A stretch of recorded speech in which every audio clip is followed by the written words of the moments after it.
Le Maroc va-t-il enfin briser la malédiction? Est-ce que Mo Salah va enfin soulever le seul trophée qui lui manque? Salut à tous, c'est Lagib. Hier au Maroc a été sifflé le coup d'envoi d'une des compétitions de football les plus emblématiques au monde, la CAN. Je me suis dit que c'était l'occasion parfaite de revenir sur son histoire et vous dire qui sont mes favoris pour la victoire finale. Et vous allez être surpris. Tout d'abord, pour celles et ceux qui ne connaîtraient pas, la CAN c'est quoi? La CAN c'est la Coupe d'Afrique des Nations, c'est une compétition de football continental comme l'Euro et qui regroupe les meilleures nations d'Afrique. Elle est organisée par la CAF, la Confédération Africaine de Football, l'équivalent de l'UEFA chez nous, depuis 1957 et elle a lieu tous les 2 ans. Lors de la première édition au Soudan, l'Afrique du Sud était disqualifiée à cause du régime d'apartheid qu'il y avait dans le pays à l'époque. Et donc la première CAN se joue finalement à 3 équipes avec une finale entre l'Éthiopie et l'Égypte remportée par l'Égypte. Plus le football africain se développe, plus la CAN prend de l'ampleur et donc le nombre de participants s'agrandit. En 1998, le tournoi passe à 16 équipes en 4 poules de 4, jusqu'en 2017 où c'est maintenant 24 équipes qui se disputent le trophée et le pays hôte est de fait qualifié. Les pays avec le plus de victoires dans cette compétition, ce sont l'Égypte avec 7, le Cameroun avec 5 et le Ghana avec 4 victoires. Le vainqueur de la dernière édition, c'était la Côte d'Ivoire, le pays hôte, qui au terme d'un parcours fou et riche en rebondissements est allé chercher la 3e CAN de son histoire dans une finale haletante contre le Nigeria. Alors la CAN aujourd'hui, comment ça se déroule? Les 24 équipes qualifiées sont réparties en 6 poules de 4. À l'issue des phases de groupe, les 2 premiers ainsi que les 4 meilleurs 3e sont qualifiés pour les 8e de finale. Puis après c'est classique, quart, demi-finale. Pendant la CAN, tout un continent s'arrête pour vibrer au rythme du football. Et s'il y a bien une chose qui le rend unique, c'est que le statut de favori n'y garantit jamais rien. Mais avant de parler des favoris et de mes pronos pour cette édition, si ce genre de concept te plaît, je t'invite à t'abonner à la chaîne, à liker la vidéo et à la partager autour de toi. Alors les favoris pour cette compétition, qui sont-ils? Tout d'abord, comment ne pas parler du pays hôte? Le Maroc, demi-finaliste de la dernière Coupe du Monde et grandissime favori de cette CAN à domicile, car comme l'a dit le sélectionneur Walid Regragui, pour être roi du monde, il faut d'abord être roi du continent. Mais le Maroc a toujours eu du mal avec la CAN. Ils n'ont gagné le trophée qu'une seule fois, c'est en 1976, et lors de la dernière édition, ils se sont fait sortir un peu par surprise dès les 8e contre l'Afrique du Sud. C'est donc maintenant ou jamais pour eux remporter ce trophée devant leur public qui est chaud bouillant est une véritable mission. Sur le papier, l'équipe est solide à tous les postes, avec une génération talentueuse portée par Brahim Diaz, Sofiane Amrabat,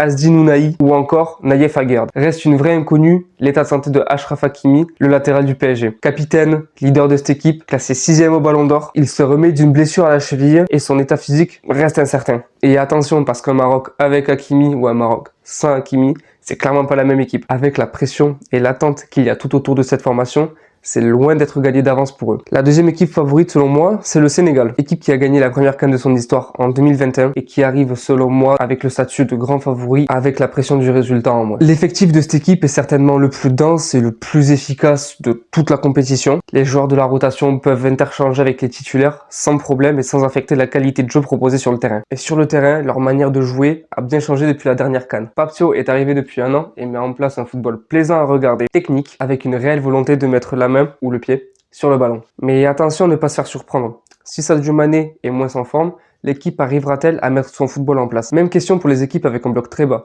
Cette formation sera attendue et ce n'est pas certain qu'elle arrive à mettre en place son jeu face à des systèmes très fermés. Mais selon moi, c'est vraiment l'équipe la plus solide de la compétition sur le papier. La dernière équipe que je désignerai en favorite, c'est l'Égypte, le taulier de la compétition. Comment ne pas parler des favoris sans évoquer l'Égypte? La nation qui a remporté le plus de fois cette coupe est toujours dangereuse dans ce genre de moment. Même si la dernière CAN n'a pas été un grand succès, 3 nuls en 3 matchs durant les phases de poule et éliminé dès les 8e par la RDC au tir au but, les Pharaons restent solides et peuvent compter sur un effectif expérimenté emmené par Mohamed Salah qui cherche enfin à ramener cette coupe qui lui manque à son palmarès. Cependant, qui dit effectif expérimenté dit aussi effectif âgé, 28 ans de moyenne d'âge et 10 joueurs à 30 ans et plus. Cela peut éventuellement jouer sur la compétitivité de l'équipe. De plus, le leader Mo Salah connaît une période pas très joyeuse en club avec Liverpool, avec peu de temps de jeu et des tensions en interne. À voir si cette parenthèse africaine va changer la dynamique ou la confirmer. Et c'est peut-être là la force de l'Égypte, même quand son leader est moins en vue, le collectif reste extrêmement difficile à manœuvrer. Et dans tous les cas, cette nation est formatée pour cette compétition. Elle dispose d'un championnat très compétitif et reste toujours dangereuse à affronter,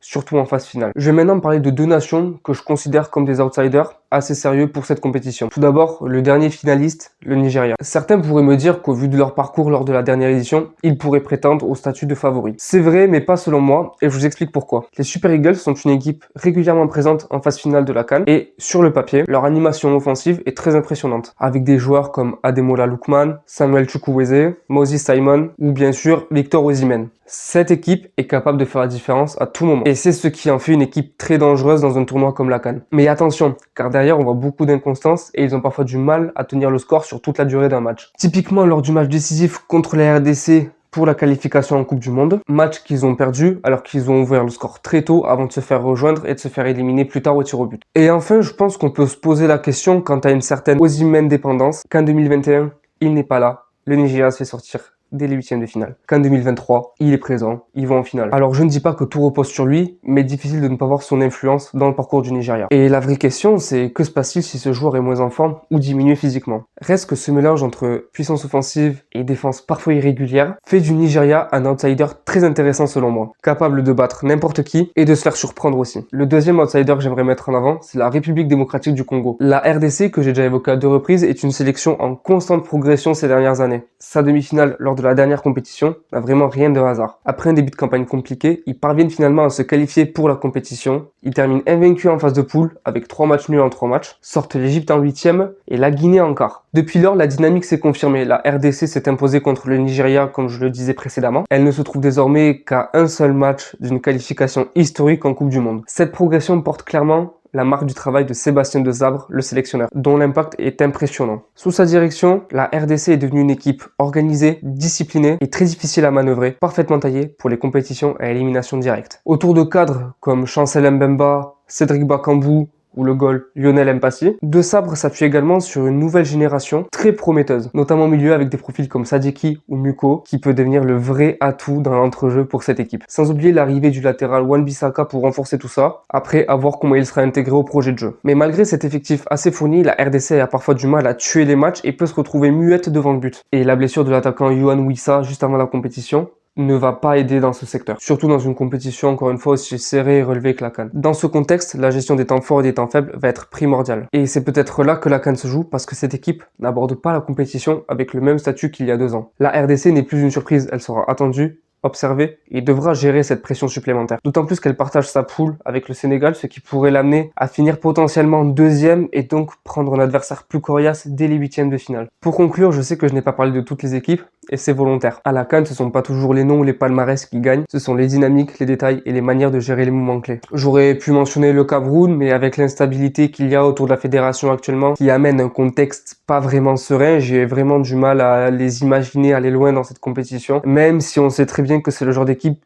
qui adore se réveiller dans les moments où on l'attend le moins. Il y a la Côte d'Ivoire tenante du titre, mais certaines situations internes comme l'affaire Nicolas Pepe peuvent vite créer des tensions et mettre du désordre en interne et dans le vestiaire, ce qui n'est jamais bon dans ce genre de compétition courte et exigeante. Et pour l'Algérie, malgré tout le respect que j'ai pour cette sélection, je trouve l'effectif actuel trop déséquilibré et avec trop d'incertitudes derrière pour viser bien haut. Mais encore une fois, tout ceci n'est que mon avis et c'est ça la magie de la CAN. Ici, le statut de favori, ça veut rien dire et tout peut basculer en 90 minutes. Si maintenant je devais mouiller et donner mon prono, le Maroc me semble vraiment taillé pour cette CAN, surtout si Hakimi revient à 100%.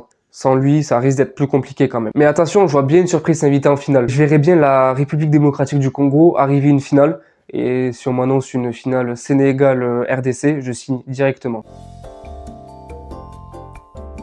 Et là, j'ai besoin de vous. Dites-moi en commentaire qui est votre favori pour cette CAN et quelle est votre finale idéale. Encore une fois, si cette vidéo vous a plu, lâchez un like, abonnez-vous à la chaîne pour ne pas rater les futures vidéos et partagez-la à quelqu'un avec qui vous parlez foot. Une chose est sûre, si vous aimez le football imprévisible, émotionnel, parfois irrationnel, alors cette CAN, il faut pas la rater et je vous conseille de la regarder. À très vite.